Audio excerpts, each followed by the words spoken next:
Matin Sport.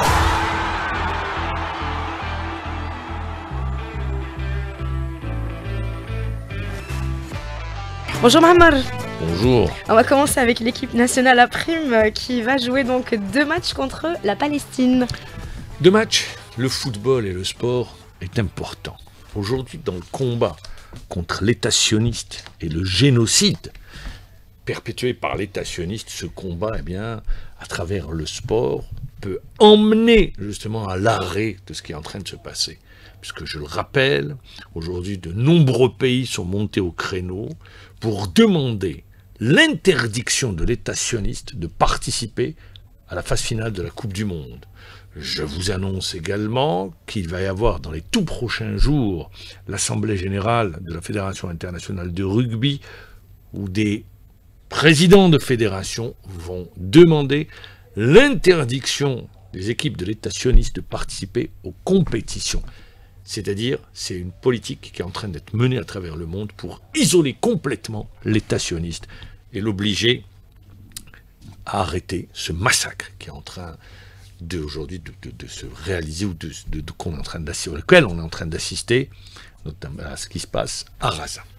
Donc, 2 matchs, et l'Algérie donne le là, 2 matchs au mois d'octobre pour l'équipe nationale à prime, le 9 et le 13. Ça sera à Annaba, au stade du 19 mai. Le premier match se jouera le 9 à 20h30, le second le lundi 13 à 18h. Ces 2 matchs vont permettre à l'équipe à prime de préparer un événement. C'est la Coupe arabe qui se déroule sous l'égide de la Fédération internationale de football. Première équipe à avoir gagné la première édition, c'est l'Algérie. C'était en 2021. Et la compétition se déroulait au Qatar, à Doha, et elle va se dérouler au Qatar et à Doha pour la 2e fois. Je rappelle juste le groupe de l'Algérie. L'Algérie est dans le groupe D en compagnie de l'Irak, et ainsi que du vainqueur ou des vainqueurs des barrages Bahreïn-Djibouti et Liban-Soudan. Hier, on terminait le matin sport. Vous me posiez la question qui allait gagner le ballon d'or. Je vous avais répondu, ça sera sûrement et sans surprise Dembélé. Et c'est Dembélé qui a gagné sans surprise. Belle analyse.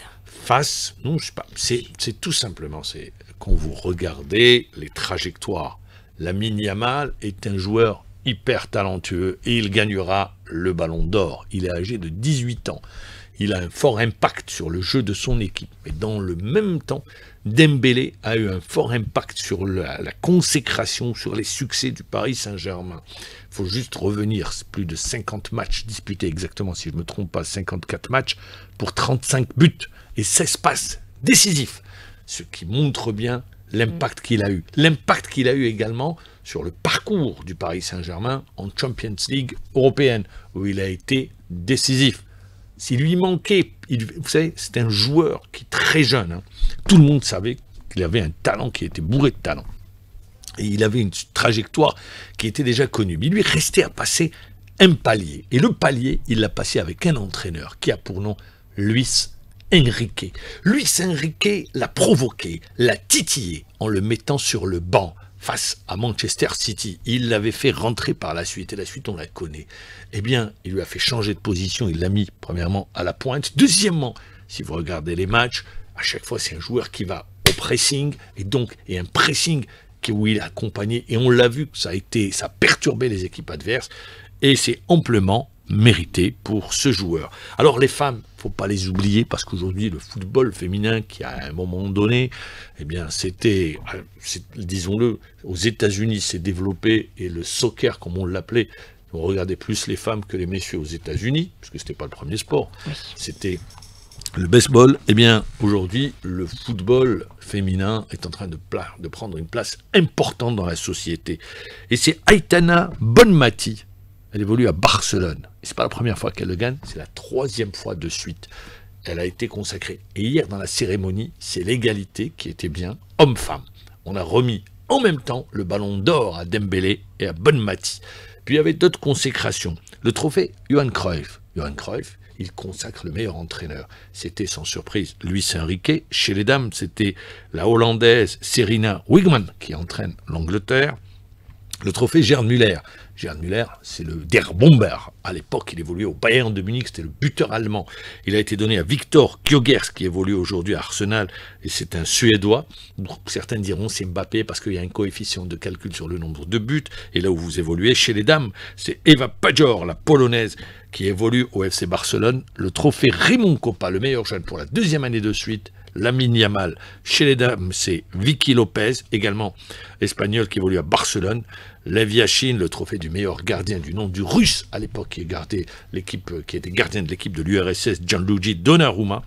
Et chez les dames, c'est Anna Hampton de Chelsea, le prix Socrates. Vous savez, Socrates, c'est le joueur brésilien, docteur Socrates, qui était très engagé en politique.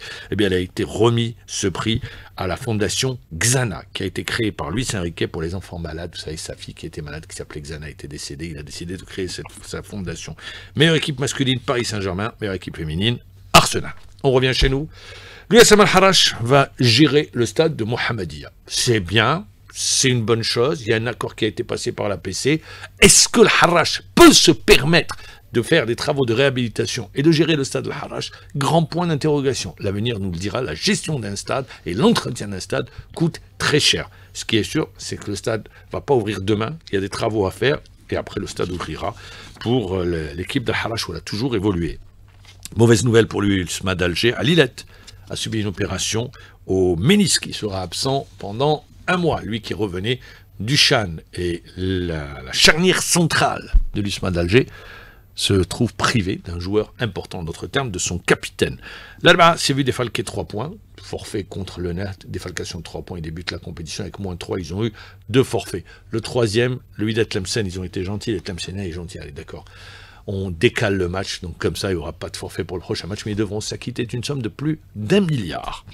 On enchaîne avec le championnat du monde au Rwanda de cyclisme. C'est Oussama Mimouni qui termine à 34e place dans le contre-la-montre chez les U23. Avec un chrono, il a parcouru une distance de 31 km 200 en 42 minutes 57 secondes, à 5 minutes derrière le nouveau champion du monde, le Suédois Jacob Söderqvist, qui a survolé le parcours. Prochain entrée en liste, ça sera Salah Hamzaoui pour le contre-la-montre chez les juniors. C'est aujourd'hui à 14h57. La Super Coupe d'Algérie de hand, décalée. Elle était prévue ce 26 septembre. Elle aura lieu le 17 octobre à Jijel. C'est l'annonce qui a été faite par la Fédération algérienne de handball. Elle opposera le handball club d'El Biyar à l'Olympique d'El-Oued. Le handball, on en parlera demain matin un peu plus longuement parce qu'on attend la feuille de route de la Fédération algérienne de handball. On a annoncé un gros plan d'investissement, une politique pour la relance du handball. On l'attend toujours.